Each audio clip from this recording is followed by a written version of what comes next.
लाहौर में press conference करते हुए हमजा शहबाज ने कहा कि आज गद्दारी के सर्टिफिकेट बांटे जा रहे हैं। कल हम सब मेंबरान असेंबली जाएंगे। परवेज इलाही साहब गंडासे की सियासत करेंगे।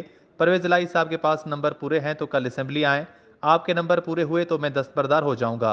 हमजा शहबाज ने कहा कि इमरान नियाजी खुद कुछ बम्बार बनकर आईने पाकिस्तान पर गिरना चाहते हैं।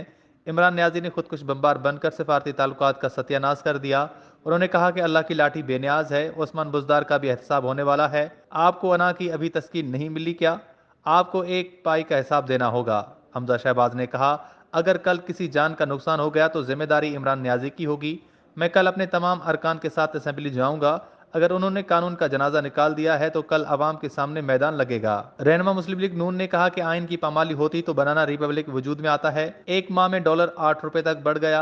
स्टॉक एक्सचेंज जमीन बोस हो चुका। IMF कह रहा है हम किससे बात करें। हमजा शहबाज ने कहा कि ये मुल्क इस्टेब्लिशमेंट का भी इतना ही जितना हमारा है। ये मुल्क अदलिया का भी उतना ही हमारा है। मुल्क में आइन और कानून का राज होगा तो हम सब यहाँ इज्जत के साथ रह सकेंगे। उन्होंने कहा कि कागजात नामजदगी का दौर खत्म हो जाए तो अगले रोज इलेक्शन होते हैं। हमारे 200 अरकान असेंबली में मौजूद थे। परवेज इलाही के पास नंबर होते तो क्यों पतली गली से निकलते। परवेज इलाही साहब पुराने खिलाड़ी और बादशाह हैं। हमजा शहबाज ने कहा कि आप आइन और कानून से खिलवाड़ करते रहे। आपको वजीर अला का उम्मीदवार बनाया गया तो आप फूल लेकर जरदारी साहब के घर पहुंच गए और अगले ही रोज दूसरी जमात के साथ जा मिले।